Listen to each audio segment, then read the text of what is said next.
نحمده ونصلي على رسوله الكريم اما بعد فاعوذ بالله من الشيطان الرجيم بسم الله الرحمن الرحيم رب اشرح لي صدري ويسر لي امري واحلل عقدة من لساني يفقهوا قولي باب قول الله تعالى واتوا البيوت من ابوابها آؤ گھروں کو ان کے دروازوں سے. حدثنا ابو الولید حدثنا شعبہ عن ابی اسحاق قال سمعت البراء رضی اللہ عنہ یقول نزلت هذه الآیۃ فینا. حضرت براء کہتے تھے یہ آیت ہمارے بارے میں اتری ہے. کانت الانصار، انصار کا طریقہ یہ تھا، اذا حجوا، جب حج کرتے، فجاؤ، تو آتے، لم يدخلوا من قبل ابواب بیوتہم، کہ حج کر کے واپس اپنے گھر کے دروازوں سے نہ آتے تھے، ولکن من ظہورها، لیکن اس کے پچھلی طرف سے آتے تھے. فجاء رجل من الانصار، تو ایک شخص انصار میں سے آیا، فدخل من قبل بابہ، تو وہ دروازے کے اندر سے داخل ہو گیا. فکأنہ عیر بذالک، تو اس پر اس بات سے عیب لگایا گیا یا اسے لعنت ملامت کی گئی. فنزلت، تو یہ آیت اتری، ولیس البر بان تأتوا البیوت من ظہورها ولکن البر من اتقى وأتوا البیوت من ابوابها، کہ یہ کوئی نیکی کا کام نہیں کہ گھروں میں پچھلی طرف سے آؤ، لیکن نیکی اس شخص کی ہے جو تقوی اختیار کرے، اور گھروں کو ان کے دروازوں سے آؤ. باب السفر قطعۃ من العذاب، سفر عذاب کا ہی ایک ٹکڑا ہے. اور آپ کہیں گے نہیں جی یہ تو اس دور کی بات تھی جب لوگ اونٹوں پہ اور گھوڑوں پہ سواری کرتے تھے، اور اب تو جہاز ہیں اور بہت شوق سے جہاز میں بیٹھتے ہیں. لیکن آپ نے دیکھا ہوگا کہ جہاز میں بیٹھنا بھی کچھ کم مشقت کی بات نہیں ہوتی. اونٹ پہ بیٹھ کے تو کسی کو مرنے کا خیال کم ہی آتا ہوگا، لیکن شاید ہی کوئی شخص ہو جیسے جہاز پہ بیٹھ کے موت یاد نہ آئی ہو. اور دوسری بات یہ کہ اس میں بھی مسلسل کئی گھنٹے جب آپ فضا میں رہتے ہیں تو وہ بھی تھکاوٹ میں اتنا ہی اضافہ کر دیتا ہے جتنا آپ کسی گھوڑے یا اونٹ پر. تو آپ صلی اللہ علیہ وسلم کی بات جو ہے یہ اس میں کوئی شک کی بات نہیں ہے. اور پھر آپ دیکھیں کہ سفر میں چاہے آپ کسی 5 اسٹار ہوٹل میں بھی کیوں نہ ہو، لیکن آپ کی جو روٹین میں فرق آتا ہے آپ کے سب طریقوں. اور میں سمجھتی ہوں کہ دنیا کی روٹین اور دنیا کی چیزوں میں سب سے زیادہ نقصان جو میں پرسنلی فیل کرتی ہوں سفر کا، وہ یہ ہوتا ہے کہ گھر میں رہ کر جو آپ کی مخصوص عبادات یا اذکار یا کچھ چیزوں کو آپ اپنے عادت بنا رہے ہوتے ہیں یا لا رہے ہوتے ہیں، سفر میں جا کے وہ سب ملیا میٹ ہو جاتا ہے اور کوئی چیز آپ کے کنٹرول یا بس میں بعض اوقات نہیں رہتی. اور جب واپس آتے ہیں تو یوں لگتا ہے پھر سے نئی زندگی سٹارٹ کرنا ہے. اسی لیے وہ روزہ چھوڑنے کا بھی حکم دیا گیا کہ ظاہر ہے کہ رمضان میں اگر کوئی روزہ چھوڑ دیتا ہے سفر کی وجہ سے تو اس روزے کا وہ ثواب تو نہیں جو بعد میں رکھے گا رمضان کے علاوہ. تو وہ یعنی اطمینان کے ساتھ انسان اپنے گھر میں جس طرح اللہ تعالیٰ کی اطاعت اور عبادت کر سکتا ہے تو سفر میں وہ چیز کسی بھی طرح ممکن نہیں ہوتی. نمازیں ویسے ہی آدھی ہو جاتی اور آدھی پڑھ کے لگتا ہے جیسے جرم کیا ہے. اور پھر اس کے بعد یہ ہے کہ جس کام پر آپ گئے ہوتے ہیں اس کام میں مصروفیت کی وجہ سے خواہ کوئی اچھا کام ہی کیوں نہ ہو تو اس میں سونے جاگنے اٹھنے کے بعض اوقات یہ ہوتا ہے کہ نیند کا ٹائم فرق ہو جاتا ہے. اگر آپ بہت لمبا سفر کریں ایک ملک سے دوسرے ملک تو وہاں پر ہو سکتا ہے کہ یہاں آپ کے ابھی سونے کا ٹائم اور وہاں جاگنے کا ٹائم ہو جائے اور وہ جاگنا آپ کے لیے ایک مصیبت ہو جاتا ہے. اس میں نمازیں چلی جاتی ہیں بعض اوقات. اسی طرح یہ ہوتا ہے کہ بعض اوقات طہارت کے لیے وضو کے لیے پانی اور ان تمام چیزوں کی اویلیبلٹی نہیں ہوتی. تو اس حالت میں بھی انسان جو کچھ نماز وغیرہ ادا کرتا ہے، خواہ آپ جہاز کے ٹوائلٹ کو استعمال کرنا چاہیں تو وہ بھی آپ کے لیے ایک مشقت ہوتی ہے. وضو کرنا وہاں ایک مصیبت ہے. تو یہ ساری چیزیں یعنی دنیا کے کمفرٹ خواہ کتنے بھی ہوں لیکن اصل کمفرٹ مادی کمفرٹ نہیں ہوتا، روحانی ہوتا ہے. اللہ تعالیٰ سے وہ تعلق جتنا جتنا قائم رہتا ہے اتنا ہی کمفرٹ آپ زیادہ فیل کرتے ہیں. اگر اس میں کوئی چیز کم ہو رہی ہے تو پھر یہ کمفرٹ کچھ بھی نہیں دیتے. آپ نے آیت پڑھی ہوگی نا 16ویں پارے میں، من اعرض عن ذکری فإن له معیشۃ ضنکا ونحشره یوم القیامۃ اعمی قال رب لم حشرتنی اعمی وقد كنت بصیرا قال كذلك اتتك آیاتنا فنسیتها وكذلك اليوم تنسى. چھوٹی سی بات کہاں لے جاتی ہے انسان کو کہ ہمارے ذکر سے تم نے منہ موڑا، ہمیں بھولے رہے، ہم تمہیں بھول گئے. باب السفر قطعۃ من العذاب. حدثنا عبد الله بن مسلمة حدثنا مالك عن سمي عن ابي صالح عن ابي هريرة رضي الله عنه عن النبي صلى الله عليه وسلم قال السفر قطعة من العذاب. سفر عذاب کا ایک ٹکڑا ہے. يمنع احدكم طعامه وشرابه ونومه، تم میں سے کسی ایک کو اس کے کھانے سے، اس کے پینے سے، اس کی نیند سے روک دیتا ہے. فاذا قضى نهمته، جب کوئی شخص اپنا کام پورا کر چکے، اپنی مہم پوری کر لے، فليعجل الى اهله، تو اپنے گھر والوں کے پاس جلدی واپس چلا جائے.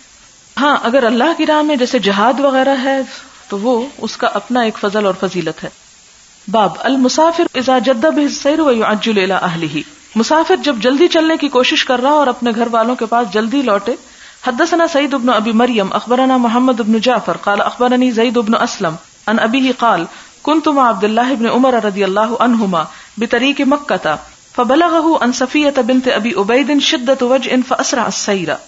عبداللہ بن عمر کے بارے میں آتا ہے کہ وہ مکہ کے راستے میں تھے تو ان کو اطلاع پہنچی صفیہ بنت ابی عبید یعنی جو ان کی بیوی تھی کہ شدت وجع ان کے وہ بہت سخت بیمار ہیں. فاسرع السیر تو انہوں نے آنے میں جلدی کی. حتی اذا کان بعد غروب الشفق نزل یہاں تک کہ سورج غروب ہونے کے یا شفق کے غروب ہونے کے بعد بھی آ گئے, کیونکہ ویسے تو رات کے وقت آنا خلاف سنت کہا گیا لیکن یہاں پر وہ ان کی بیماری کی وجہ سے آ گئے. فصل المغرب والعتمۃ جمع بینہما تو انہوں نے کیا کیا, مغرب اور عشاء کو اکٹھا کر کے پڑھ لیا. ثم قال پھر کہا انی رأیت النبی صلی اللہ علیہ وسلم کہ میں نے نبی صلی اللہ علیہ وسلم کو ایسا ہی کرتے دیکھا. اذا جد بہ السیر جب ان کو جلدی آنے کی ضرورت ہوتی اخر المغرب وجمع بینہما تو مغرب کو ذرا تاخیر سے پڑھ کے عشاء کے ساتھ جمع کر کے پڑھ لیتے تھے. بسم اللہ الرحمن الرحیم. ابواب المحصر روکے جانے والے کے بارے میں. احصر تم کا قرآن پاک میں لفظ آتا ہے یعنی اگر کوئی احرام پہن کے گھر سے نکل گیا اور راستے میں اس کو روک لیا گیا تو اس کا کیا ہوگا. وجزاء الصید یا اگر کسی نے شکار کر لیا تو اس کو کیا بدلہ دینا ہوگا. باب المحصر وجزاء الصید. باب المحصر وہ شخص جو روک لیا جائے یعنی احرام کی حالت میں, وجزاء الصید اور شکار کی جزا. وقولہ تعالی اور اللہ تعالیٰ کا فرمان ہے فإن احصرتم پھر اگر تم روک لیے جاؤ فمستیسر من الہدی تو جو میسر آئے ہدی میں سے. ولا تحلقوا رؤوسکم اور اپنے سروں کو نہ منڈواؤ. حتی یبلغ الہدی محلہ یہاں تک کہ ہدی اپنے حلال گاہ کو پہنچ جائے. اب یہ باب پڑھانے سے پہلے میں تھوڑی سی آپ کو بات کر دوں کہ شاید آپ کو ڈائریکٹلی اس سے کوئی بھی ایسی ایسوسیشن محسوس نہ ہو کہ آپ سے متعلق نہیں ہے یا آپ کے عمل سے اس میں بات کوئی سامنے نہیں آتی. تو بات یہ ہے کہ قرآن پاک کی چونکہ یہ آیت آتی ہے تو اس آیت کو سمجھنے کے لیے, کیونکہ یہ آیت بھی قرآن کا ایک حصہ ہے, یہ احادیث مفید ہیں, اس لیے آپ اس کو اس آیت کی تفسیر سمجھ کر ہی پڑھ لیں. وقولہ تعالی فإن احصرتم فمستیسر من الہدی اگر تم گھیر لیے جاؤ تو جو بھی ہدی میں سے میسر ہو. ولا تحلقوا رؤوسکم اور نہ منڈواؤ اپنے سروں کو. حتی یبلغ الہدی محلہ یہاں تک کہ پہنچ جائے ہدی اپنے حلال کرنے کی جگہ کو. وقال عطا الاحصار احصار کیا ہوتا ہے, من کل شیء یحبسہ ہر وہ چیز جو انسان کو روک دے. قال ابو عبداللہ امام بخاری کہتے ہیں حصورا, یہ حضرت یحییٰ علیہ السلام کے لیے قرآن پاک میں آتا نا کہ وہ حصور تھے.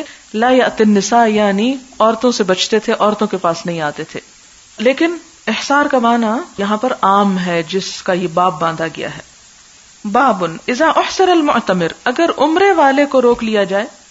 حدثنا عبداللہ بن یوسف اخبرنا مالک ان نافع ان عبداللہ بن عمر رضی اللہ عنہما حین خرج الی مکہ عبداللہ بن عمر جب مکہ کی طرف نکلے معتمرن عمرے کے لیے فی الفتنۃ فتنے کے زمانے میں.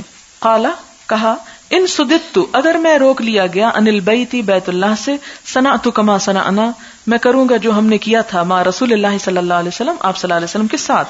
فاحل بعمرۃ تو انہوں نے احرام باندھا عمرے کا من اجل اس وجہ سے کہ ان رسول اللہ صلی اللہ علیہ وسلم کیونکہ نبی صلی اللہ علیہ وسلم نے کانا احل احرام باندھا تھا بعمرۃ عمرے کا ہی عام الحدیبیہ کے سال.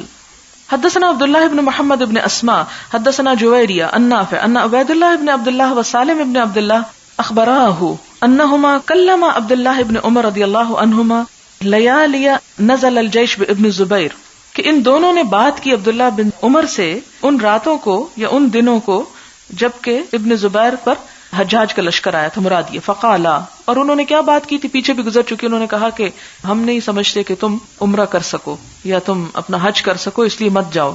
فقالا انہوں نے کہا لا یضرک کوئی چیز آپ کو نقصان نہیں دیتی اللہ تحج العام کہ آپ اس سال حج نہ کریں, یعنی اگر آپ حج نہیں کریں گے اس سال تو اس سے کوئی فرق نہیں پڑے گا, کوئی تمہارا نقصان نہیں ہوگا کیونکہ ہر سال حج کرتے تھے, کہا اس سال نہ کریں. وَإِنَّا نَخَافُ أَن یحال بینک و بین البیت اور ہمیں ڈر ہے کہ تمہارے اور بیت اللہ کے درمیان کوئی چیز حائل کر دی جائے گی, یعنی تم جا نہ سکو گے, یعنی جنگ کی وجہ سے. فقال خرجنا مع رسول اللہ صلی اللہ علیہ وسلم کہنے لگے کہ ہم نبی صلی اللہ علیہ وسلم کے ساتھ نکلے. فحال حائل ہو گئے کفار قریش دون البیت بیت اللہ کے ادھر قریش حائل ہو گئی, ہمیں جانے نہ دیا گیا. فنحر نبی صلی اللہ علیہ وسلم ہدیہ تو نبی صلی اللہ علیہ وسلم نے اپنی قربانی کو ذبح کر لیا. وحلق رأسہ اپنا سر منڈوا لیا. واشہدکم اور میں گواہی دیتا ہوں تم کو انی قد اوجبت العمرۃ کہ میں نے اپنے اوپر عمرے کو واجب کر لیا, میں نے نیت کر لی. انشاءاللہ انطلق انشاءاللہ میں جاؤں گا. فان خلی بینی و بین البیت طفت اگر میرے اور بیت اللہ کے درمیان راستہ چھوڑ دیا گیا تو میں طواف کروں گا. وَإِنْ حِيلَ بَيْنِي وَبَيْنَهُ، اور اگر میرے اور اس کے درمیان کوئی چیز حائل کر دی گئی، فَعَلْتُ كَمَا فَعَلَ النَّبِيُّ صلی اللہ علیہ وسلم وَأَنَا مَعَهُ، تو میں وہی کروں گا جو آپ نے کیا جبکہ میں آپ صلی اللہ علیہ وسلم کے ساتھ تھا. فَأَحَلَّ بِالْعُمْرَةِ مِنْ ذِي الْحُلَيْفَةِ، تو انہوں نے ذو الحلیفہ سے عمرے کا احرام باندھا. ثُمَّ سَارَ سَاعَةً، پھر کچھ دیر چلے. ثم قال، پھر کہا، انما شأنهما واحد، ان دونوں کا حال یا معاملہ ایک ہی، یعنی حج اور عمرے کا. اشهدكم انی قد اوجبت حجة مع عمرتی، میں تمہیں گواہ بناتا ہوں کہ میں اپنے اوپر لازم کرتا ہوں حج کو عمرے کے ساتھ. فلم يحل منهما، تو ان دونوں سے وہ حلال نہیں ہوئے. حتى دخل يوم النحر، یہاں تک کہ یوم النحر آ گیا. واهدى، اور انہوں نے قربانی دی. وكان يقول لا يحل حتى يطوف طوافا واحدا يوم يدخل مكة، اور وہ کہتے تھے کہ احرام اس وقت کھلتا ہے جب مکہ میں جا کر ایک طواف کر لیا جائے.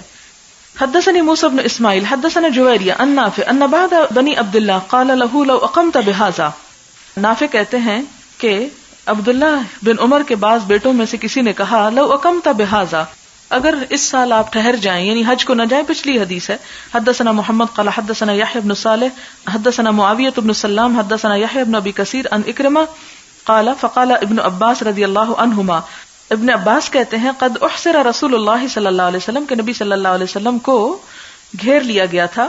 فحلق رأسہ، تو آپ نے اپنا سر منڈوا دیا. وجامع نساء، اور اپنی عورتوں کے پاس ہے. ونحر ہدیہ، اور اپنے قربانی کے جانور کو ذبح کر دیا. حتی اعتمر عاما قابلا، یہاں تک کہ اگلے سال پھر عمرہ کیا، یعنی اس کی قضا دے دی. باب الاحسار فی الحج، حج میں اگر کوئی روک دیا جائے. حدثنا احمد بن محمد اخبرنا عبداللہ اخبرنا یونس عن الزہری قال اخبرنی سالم قال کان ابن عمر رضی اللہ عنہما یقول الیس حسبکم سنت رسول اللہ صلی اللہ علیہ وسلم، ابن عمر کہا کرتے تھے کہ کیا تمہارے لیے کافی نہیں ہے نبی صلی اللہ علیہ وسلم کی سنت، یعنی اگر روک لیے جاؤ تو. ان حبس احدکم عن الحج، اگر تم میں سے کوئی حج سے روک دیا جائے. طاف بالبیت وبالصفا والمروہ، وہ طواف کر لے بیت اللہ اور صفا مروہ کا. ثم حل، پھر حلال ہو جائے. من کل شیء، ہر چیز سے. حتی یحج عاما قابلا، یہاں تک کہ اگلے سال پھر حج کر لے. فیہدی، پھر وہ ہدی دے دے. او یصوم، یا روزہ رکھے. ان لم یجد ہدیا، اگر وہ ہدی نہ پائے. وان عبداللہ، اور عبداللہ سے روایت ہے. قال اخبرنا معمر عن الزہری قال حدثنی سالم عن ابن عمر نحوہ. اب یہاں پر یہ جو انہوں نے شرط لگائی نا کہ اگلے سال پھر حج دوبارہ کر لے، تو یہ ان کی شرط جو ہے یعنی درست نہیں، کیونکہ ہو سکتا ہے کہ اگلے سال پھر جانے کا موقع ہی نہ ملے. ہمارے ہاں تو اس طرح کی بھی چیزیں ہو جاتی ہیں نا. باب النحر قبل الحلق فی الحصر، قربانی کرنا سر منڈوانے سے پہلے، یعنی حصر میں، یعنی روک لیا جائے تو اگر کوئی قربانی کر لے حلق کرنے سے پہلے تو کیا ایسا کیا جا سکتا ہے، یعنی پہلے قربانی اور پھر سر منڈوائے. حدثنا محمود حدثنا عبد الرزاق اخبرنا معمر عن الزہری عن عروۃ عن المسور رضی اللہ عنہ ان رسول اللہ صلی اللہ علیہ وسلم نحر قبل ان یحلق، کہ آپ نے قربانی کی اس سے پہلے کہ آپ سر منڈوائیں. وامر اصحابہ بذلک، اور آپ نے اپنے ساتھیوں کو بھی یہی حکم دیا. حدثنا محمد بن عبد الرحیم اخبرنا ابو بدر شجاع بن الولید عن عمرو بن محمد العمری قال وحدثنا نافع ان عبد الله وسالما كلم عبد الله بن عمر رضي الله عنهما فقال خرجنا مع النبي صلى الله عليه وسلم معتمرين فحال كفار قريش دون البيت فنحر رسول الله صلی اللہ علیہ وسلم بدنه وحلق رأسه. تو اس سے کیا پتہ چلتا ہے کہ جہاں پر بھی احرام انسان کھولے وہیں پر قربانی کر دے اور اپنے سر منڈوا دے. اور بعض کی رائے یہ ہے کہ وہ اپنی قربانی حرم میں بھیج دے اور جب تک وہ وہاں ذبح نہ ہو اس وقت تک احرام نہ کھولے.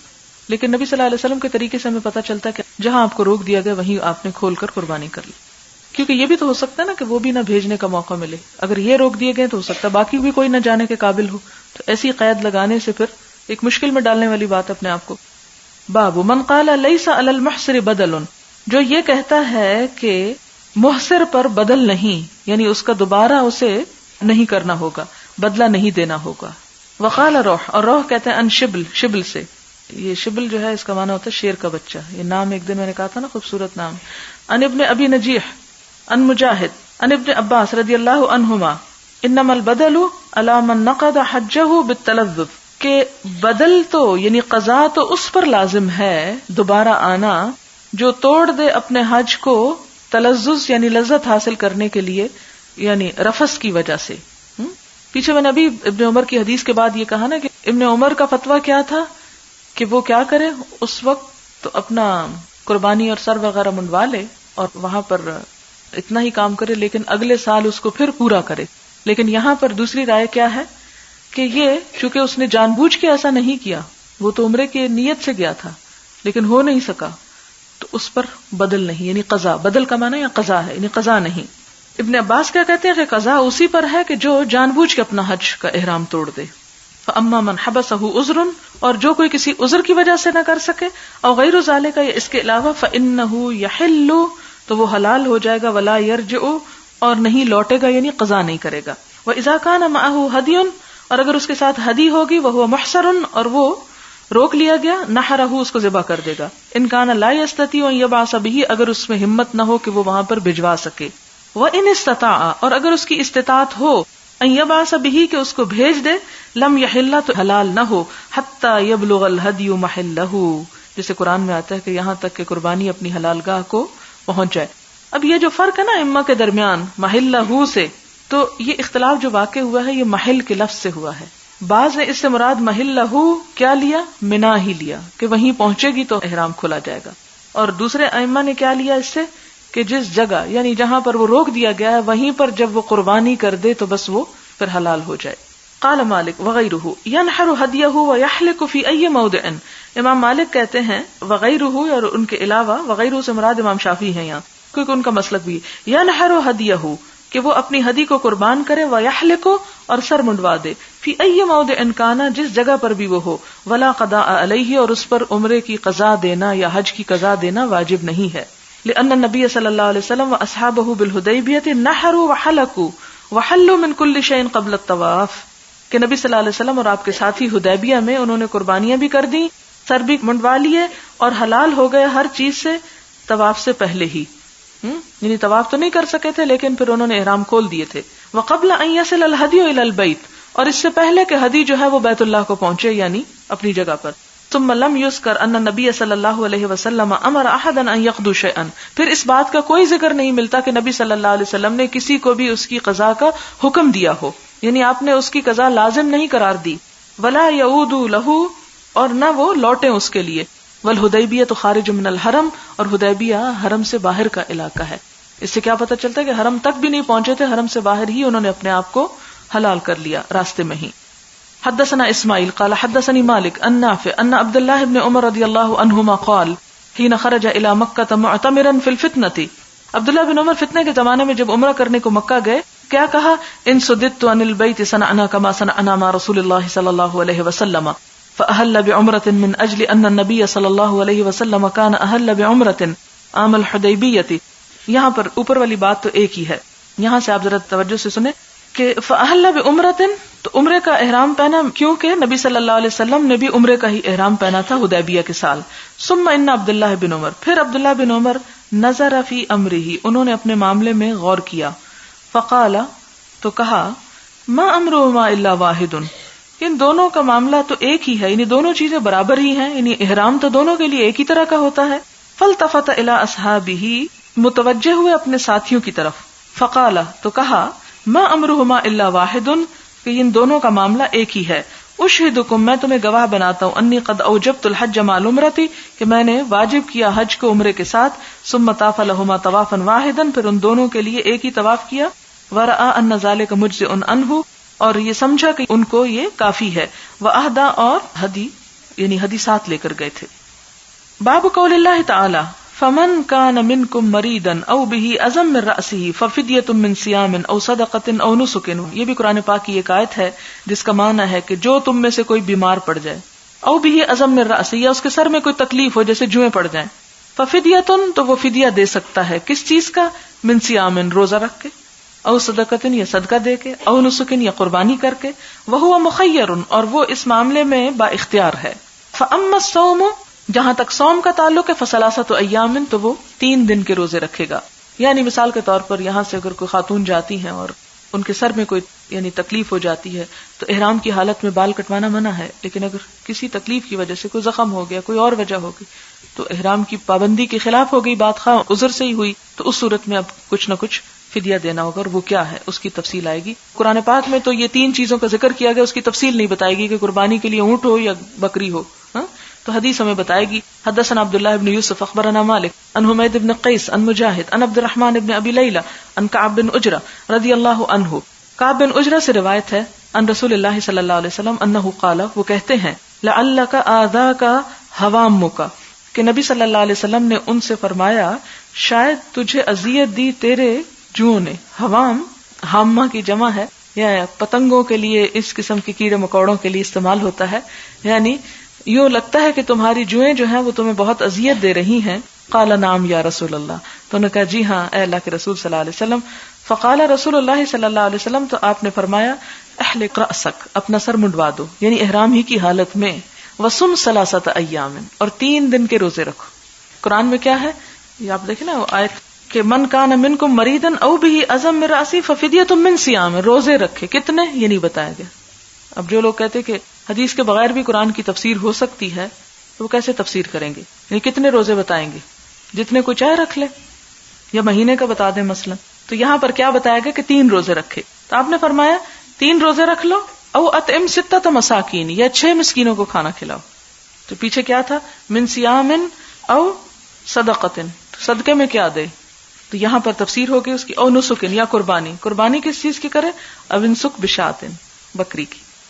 باب قول اللہ تعالی او صدقۃ اطعام 6 مساکین، یعنی اللہ تعالیٰ کے اس فرمان کا معنی کیا ہے؟ او صدقۃ یعنی اطعام 6 مساکین، 6 مسکینوں کا کھانا. حدثنا ابو نعیم حدثنا سیف قال حدثني مجاہد قال سمعت عبد الرحمن بن ابی لیلى ان كعب بن عجرة حدثه قال وقف علی رسول اللہ صلی اللہ علیہ وسلم بالحدیبیہ، کہ نبی صلی اللہ علیہ وسلم حدیبیہ میں میرے پاس ٹھہرے.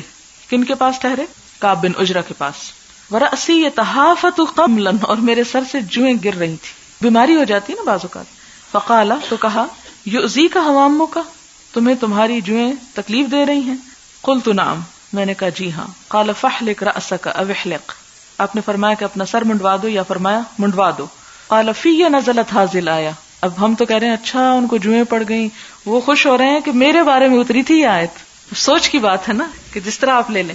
کہتے فی نزلت هذه الآیہ، میرے بارے میں اتری یہ آیت. فمن کان منکم مریضا، تو جو تم میں سے بیمار ہو، او بہ اذى من رأسہ، یا اس کے سر میں کوئی تکلیف ہو جائے، الی آخرها. فقال النبی صلی اللہ علیہ وسلم سم 3 ایام، آپ نے فرمایا 3 روزے رکھو. او تصدق بفرق بین 6، یا ایک فرق یعنی 3 سا اناج جو ہے وہ 6 مسکینوں میں بانٹ دو. او نسکن، یا قربانی، مما تیسر، جو میسر آئے. باب الاطعام فی الفدیۃ نصف ساع، فدیہ میں کھانا کھلانا نصف سا ہے، یعنی ہر فقیر کو آدھا سا دے دے.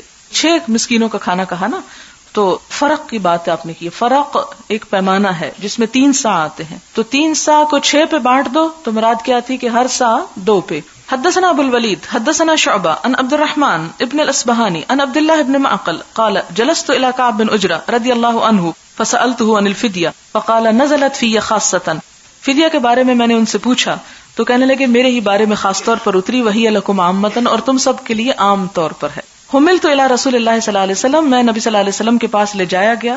والقمل، اور جوئیں یتناثر، بکھر رہی تھی، علی وجہی، میرے چہرے پر. فقال، تو کہا ما کنت اری الوجع بلغ بک ما اری، ما کنت اری، میں نہیں سمجھا تھا یا میرا نہیں خیال تھا، وجع بیماری یا تکلیف، بلغ بک ما اری، کہ پہنچی تجھے اس حد تک جو میں دیکھ رہا ہوں، یعنی اتنی زیادہ تجھے تکلیف ہو گئی. اور یہ چونکہ اللہ تعالیٰ نے شاید آیت اتارنی تھی اس لیے ایک سبب پیدا کر دیا. او ما کنت اری الجہد بلغ بک ما اری، یا آپ نے فرمایا کہ ما کنت اری الجہد، یعنی مشقت پہنچی ہے تجھ کو اس حد تک جو میں دیکھ رہا ہوں. تجد شاتن، بکری ہے تمہارے پاس؟ فقلت لا، میں نے کہا نہیں. فقال فصم 3 ایام، آپ نے فرمایا 3 دن کے روزے رکھ لو. اور اطعم 6 مساکین، یا 6 مسکینوں کو کھانا دے دو. لکل مسکین نصف ساع، ہر مسکین کو آدھا سا. باب النسک شاتن، نسک سے مراد بکری ہے. حدثنا اسحاق حدثنا روح حدثنا شبل عن ابن ابی نجیح عن مجاہد قال حدثني عبد الرحمن بن ابی لیلى عن كعب بن عجرة رضی اللہ عنہ ان رسول اللہ صلی اللہ علیہ وسلم رآہ وانه يسقط على وجهه فقال ايؤذيك هوامك؟ قال نعم. فامره ان يحلق وهو بالحدیبیة ولم يتبين لهم انهم يحلون بها وهم على طمع، یعنی حدیبیہ کے موقع پر یہ واقعہ پیش آیا تھا کعب بن عجرہ کا، اور ان کے لیے واضح نہیں تھا کہ وہ اس کے ساتھ حلال ہو سکتے ہیں یا یہ احرام کے خلاف کوئی کام کر سکتے ہیں. وہم علی طمع، اور وہ ابھی امید رکھے ہوئے تھے ان يدخلوا مکہ، کہ مکہ جائیں گے. فانزل اللہ الفدیہ، تو اللہ تعالیٰ نے فدیہ اتار دیا. فامرہ رسول اللہ صلی اللہ علیہ وسلم، تو نبی صلی اللہ علیہ وسلم نے حکم دیا ان یطعم فرقا بین 6، کہ کھلائیں ایک فرق یعنی پیمانہ 3 سا 6 لوگوں میں. او یہدی شاتن یا ایک بکری قربانی دے، او یصوم ثلاثۃ ایام یا 3 دن کے روزے رکھے. وعن محمد بن یوسف حدثنا ورقان ابن ابی نجیح عن مجاہد قال حدثني عبد الرحمن بن ابی لیلى عن كعب بن اجرة رضی اللہ عنہ ان رسول اللہ صلی اللہ علیہ وسلم رآہ وقملہ یسقط علی وجہہ مثلہ. باب قول اللہ تعالی فلا رفث، یعنی رفث نہیں کرنا چاہیے. حدثنا سلمان بن حرب حدثنا شعبہ عن منصور عن ابی حازم عن ابی ہریرہ رضی اللہ عنہ قال قال رسول اللہ صلی اللہ علیہ وسلم من حج هذا البیت فلم يرفث ولم يفسق، جس نے اس گھر کا حج کیا پھر کوئی بے حیائی کی بات نہ کی اور نہ ہی کوئی گناہ کا کام کیا، رجع کما ولدته امہ، تو لوٹے گا جس طرح کہ اس دن تھا جب اس کی ماں نے اسے جنم دیا. باب قول اللہ عز وجل ولا فسوق ولا جدال فی الحج، حج میں کوئی لڑائی جھگڑا اور کوئی گناہ کی بات نہ ہوگی. حدثنا محمد بن یوسف حدثنا سفیان عن منصور عن ابی حازم عن ابی ہریرہ رضی اللہ عنہ قال قال النبی صلی اللہ علیہ وسلم من حج هذا البیت فلم يرفث ولم يفسق رجع كيوم ولدته امہ، کہ جس نے بیت اللہ کا حج کیا پھر اس دن کوئی بے حیائی کی بات نہ کی اور نہ ہی کوئی گناہ کیا تو اس طرح لوٹے گا جس طرح اس کی ماں نے اس کو جنم دیا. بسم اللہ الرحمن الرحیم. باب جزاء الصید ونحوہ. جزا یعنی فدیہ یا کفارہ، الصید شکار کا، ونحوہ اور اس جیسی چیزوں کا. وقول اللہ تعالی اور اللہ تعالی کا فرمان ہے لا تقتلوا الصید، نہ تم قتل کرو شکار کو یا نہ مارو شکار، وانتم حرم، حالانکہ تم حالت احرام میں ہو. ومن قتلہ، اور جس نے مارا اس کو یعنی شکار کو، منکم تم میں سے، متعمدن جان بوجھ کر، فجزاء تو بدلہ ہے، مثل ما قتل مانند اسی کے جو اس نے مارا ہو، من النعم جانوروں میں سے، الی قولہ اللہ تعالی کے فرمان تک، واتقوا اللہ الذی الیہ تحشرون، اور ڈرو اللہ سے وہ ذات جس کی طرف تم اکٹھے کیے جاؤ گے. اس باب میں ہم دیکھتے ہیں کہ صرف آیت ہے، کوئی حدیث نہیں ہے، لیکن آیت بھی سیلف ایکسپلینیٹری ہے.